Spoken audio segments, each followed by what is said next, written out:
Le prophète alayhi salatu wassalam, il disait à Abu Bakr et à Omar, si vous voyez Ouais, une personne qui s'appelle Ouais, allez le voir et demandez-lui de demander pardon à Allah pour vous. Regardez, subhanallah. Si vous voyez Ouais, allez le voir et demandez, dites-lui que le prophète alayhi salatu wassalam lui passe le salam. Dites-lui que le prophète lui passe le salam et demandez-lui d'invoquer Allah pour vous, qu'il demande à Allah de vous pardonner. Omar, toute sa vie, il l'a cherché. Wallahi, toute sa vie, Omar ibn Khattab, il a cherché Ouais al-Qarani. Il l'a vu à la fin de son califat, quelques années avant de mourir. Quand il l'a vu, il l'a trouvé. L'histoire, elle est longue. Il lui dit, est-ce que c'est toi, Ouais? Ouais, il dit, non, qu'est-ce que tu me veux? T'es qui? Il dit, moi, je suis Omar ibn Khattab. Il dit, qu'est-ce qu'il y a? Et il lui dit, le prophète, il m'a dit tout cela, tout cela. Ouais, il commence à pleurer. Il lui dit, pourquoi il a dit ça? Qu'est-ce que j'ai fait? Et il lui dit, le prophète, il nous a dit, si on te voit que tu demandes pardon à Allah, et que tu avais la peste et que tu as été guéri, excepté la taille d'une pièce dans ton dos, parce que tu avais une mère et que tu as été bon envers elle. Ouais al-Qarani, à l'époque du prophète, alayhi salatu wassalam, il était croyant. Il n'est pas parti voir le prophète, il ne s'est pas déplacé. Pourquoi? Parce qu'il avait une mère, il ne voulait pas l'abandonner. Il voulait rester avec sa mère, subhanallah. Regardez, il voulait rester avec sa mère, il ne voulait pas la laisser toute seule. Pour ça, le prophète, alayhi salatu wassalam, a été informé par Allah Azza wa Jal que cet homme-là était un homme pieux.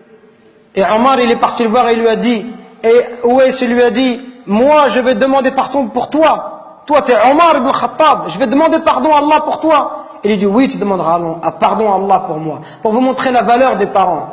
Allah, il nous interdit de faire de dire la moindre phrase. Le moindre mot. Fi, ça n'a aucun sens. Ça n'a pas de sens. Fi, c'est une onomatopée. C'est un son. C'est un mot qui est composé de 2 lettres. C'est le mot le plus petit en arabe. C'est pour vous dire que si tu n'as pas le droit de faire à ton père, celui qui fait des phrases entières et qui lui dit tu m'as jamais rien appris, tu m'as jamais rien donné, et qui se plaint, ça c'est encore pire. Regardez, à travers ce dua, on retrouve la miséricorde. Ceux qui bénéficient, qui doivent bénéficier de notre bon comportement et de notre miséricorde, ce sont nos parents en premier, notre père et notre mère. C'est eux qui doivent profiter en premier. Nous aujourd'hui avec les frères, on est masha'Allah. Un frère te dit viens, emmène-moi en Verse, tout de suite tu l'emmènes en Verse. Emmène-moi à Bruxelles, tu l'emmènes tout de suite. Par contre ton père te dit viens me rendre un service, tu lui dis j'ai pas le temps, ya abi, demain, après-demain. On n'est pas disponible pour nos parents, subhanallah. Regardez ce dua. Oh Allah, fais leur miséricorde comme ils m'ont élevé tout petit, subhanallah. Quand tu auras des enfants, tu vas comprendre, subhanallah. Quand ton fils il pleure la nuit, les parents ils dorment pas. Peuvent pas dormir, subhanallah. Au moindre bruit de l'enfant, ils se réveillent. Les parents, ils sont capables de se priver pour donner à leurs enfants. Ton père, combien de nos parents, ils se sont levés, subhanallah, à 5 heures du matin, à 4 heures du matin. Ils ont fait même 2 travails, exprès pour pouvoir nous donner ce qu'eux, ils n'ont pas reçu. Exprès pour nous acheter des chaussures Nike ou nous acheter de la marque. Pour nous donner ce qu'eux, ils n'ont pas connu dans leur enfance. Eux qui sont venus à 13 ans ou 14 ans en France. Et nous, subhanallah, on n'est même pas capable de leur rendre tout ça. On doit être miséricordieux avec nos parents.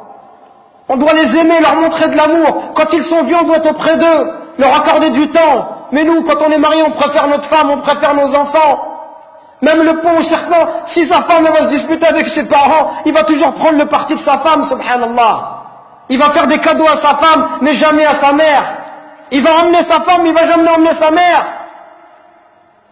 Pourquoi est-ce qu'on est comme ça? Parce que notre cœur, il est devenu dur.